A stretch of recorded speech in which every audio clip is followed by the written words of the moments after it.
அஸ்ஸலாமு அலைக்கும். Hello all, welcome to Rifayers diary. தேங்காய் பிஸ்கட் எப்படி செய்கிறதுன்னு பார்க்கலாம். இதை செய்கிறதுக்கு டெசிகேட்டட் கோகோனட் தேவைப்படும். அதுவும் நம்ம வீட்டிலே செஞ்சுக்கலாம். எப்படி செய்கிறதுன்னு சொல்கிறேன். ஒரு பெரிய சைஸ் தேங்காயில் ஒரு அரை முடி தேங்காயோட செல் எடுத்து அதில் உள்ள அந்த ப்ரௌன் கலர் தோல் எல்லாத்தையும் எடுத்துட்டு சின்ன சின்னதாக கட் பண்ணி மிக்ஸி ஜாரில் சேர்த்து நல்லா ஃபைனாக அரைச்சி எடுத்துக்கணும். எல்லாத்தையும் மொத்தமாக சேர்க்காம கொஞ்சம் கொஞ்சமாக சேர்த்து அரைச்சி எடுத்துக்கலாம். இந்த மாதிரி ஃபைனாக அரைச்சி எடுத்துக்கணும். இந்த தேங்காயில் உள்ள ஈரப்பதம் எல்லாம் போகிற வரைக்கும் வறுத்து எடுத்தோன்னா டெசிகேட்டட் கோகோனட் ரெடி ஆயிரும். ஆனால் கலர் மாறிடாமல் வறுக்கணும். ஒரு பேன் வச்சு அது ஹீட் ஆனதுக்கப்புறம் நம்ம துருவி வச்சுருக்க தேங்காய் எல்லாத்தையும் அதில் சேர்த்து கைவிடாமல் வதக்கிட்டே இருக்கணும். வதக்கும்போது லோ ஹீட்டில் தான் இருக்கணும். மீடியமாகவோ ஹை ஹீட்லேயோ இருக்கக்கூடாது. வதக்கும்போது நல்லா கீழே ஒட்டுற மாதிரி இருந்ததுன்னா அதை உடனே எடுத்து விட்டுட்டே இருக்கணும். இல்லைன்னா தேங்காய் ப்ரௌன் கலர் மாறிடும்.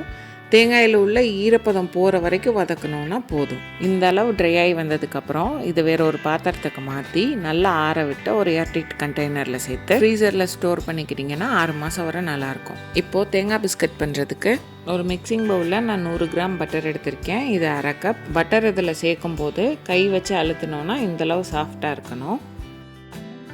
விஸ்க் வச்சு பீட் பண்ணி விட்டுக்கோங்க. அந்த விஸ்க்குள்ளேயே தான் போய் செட்டில் ஆகும். நல்லா தட்டி தட்டி விட்டு பீட் பண்ணி எடுத்துக்கோங்க. எல்லாம் ஒன்று சேர்ந்து வர அளவு பீட் பண்ணால் போதும். இந்த மாதிரி ஒன்று சேர்ந்து வந்ததுக்கப்புறம் இது கூட 150 கிராம் சீனி, இது 3/4 கப் இருக்குது. இது மிக்சர் ஜாரில் சேர்த்து நல்லா பவுட்ரு பண்ணி நான் சேர்த்துருக்கேன். சீனியை இது கூட சேர்த்துட்டு நல்லா மிக்ஸ் பண்ணி விடுங்க.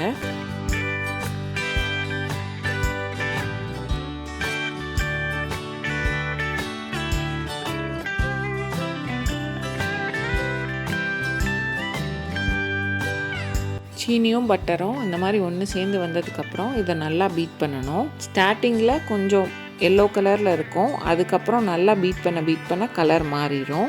இதோட கன்சிஸ்டன்சி நம்ம நல்லா பீட் பண்ணிவிட்டு எடுத்தோன்னா பட்டர் அண்ட் சுகர் வந்து ஸ்டிஃப் பீக்ஸில் நிற்கணும். அதுதான்.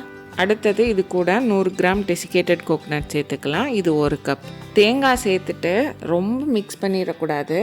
லைட்டாக கீழேருந்து மேலேன்னு மிக்ஸ் பண்ணிகிட்டே இருக்கணும். தேங்காயும் அந்த பட்டர் மிக்சரும் ஒன்றா மிக்ஸ் ஆச்சுன்னா போதும்.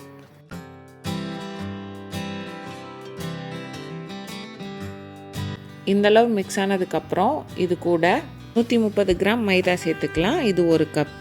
கூடவே அரை டீஸ்பூன் பேக்கிங் பவுடர் சேர்த்துட்டு இதை நல்லா மிக்ஸ் பண்ணணும்.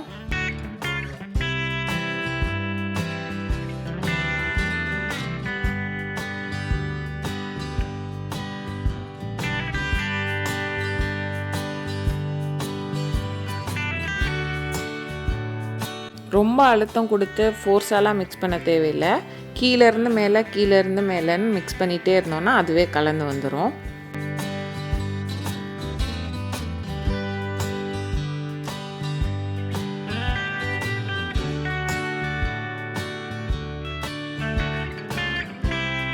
இந்தளவு மிக்ஸ் ஆகி வந்ததுக்கப்புறம் கொஞ்சமாக கையில் எடுத்து திரட்டி பார்த்தோன்னா அது கையில் ஒட்டாமல் இந்த மாதிரி உருண்டையாக கரெக்டாக வரணும்.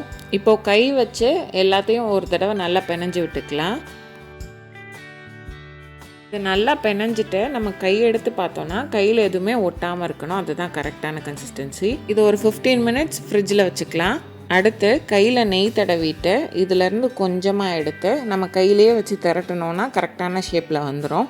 அப்படி இல்லை எல்லாம் ஒரே அளவில் வேணும்னா இந்த மாதிரி ஒரு ஸ்பூனில் கொஞ்சமாக எடுத்து அதை கையிலேயே வச்சு ஷேப் பண்ணிவிட்டு நம்ம ஷேப் பண்ணியிருக்கதை தேங்காய் துருவலில் நல்லா மேலேயும் கீழேயும் கோட்டாகிற மாதிரி பரட்டிட்டு எந்த பேனில் பேக் பண்ண போகிறீங்களோ அந்த பேனில் வச்சுக்கலாம். இதே மாதிரி மீதம் இருக்க மாவையும் செஞ்சு எடுத்துக்கிட்டேன்.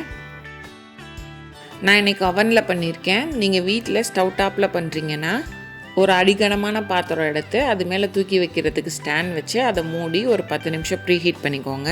ஒரு பிளேட்டில் பட்டர் தடவிட்டு அது மேலே மைதா மாவு டஸ்ட் பண்ணிவிட்டு இந்த மாதிரி ஷேப் பண்ணது எல்லாத்தையும் அரேஞ்ச் பண்ணிவிட்டு 20லேருந்து 25 நிமிஷத்துக்குள்ளே பேக் பண்ணி எடுத்திங்கன்னா தேங்காய் பிஸ்கட் ரெடி ஆகிடும். ஓவனில் 180 டிகிரி செல்சியஸில் 10 மினிட்ஸ் ப்ரீ ஹீட் பண்ணிவிட்டு 10 to 15 மினிட்ஸ் வச்சு எடுத்திங்கன்னா இந்த மாதிரி தேங்காய் பிஸ்கட் ரெடி ஆகிடும். எடுத்த உடனே சர்வ் பண்ணிடக்கூடாது. நல்லா ஆறினதுக்கப்புறம் தான் சர்வ் பண்ணணும். ரொம்ப டேஸ்ட்டாக இருக்கும். ட்ரை பண்ணி பாருங்கள். ட்ரை பண்ணிவிட்டு எப்படி இருந்ததுன்னு கமெண்ட்ஸில் சொல்லுங்கள். இந்த வீடியோ பிடிச்சிருந்ததுன்னா ரிஃபயர்ஸ் டைரிக்கு லைக் பண்ணுங்கள், சப்ஸ்கிரைப் பண்ணுங்கள், ஷேர் பண்ணுங்கள்.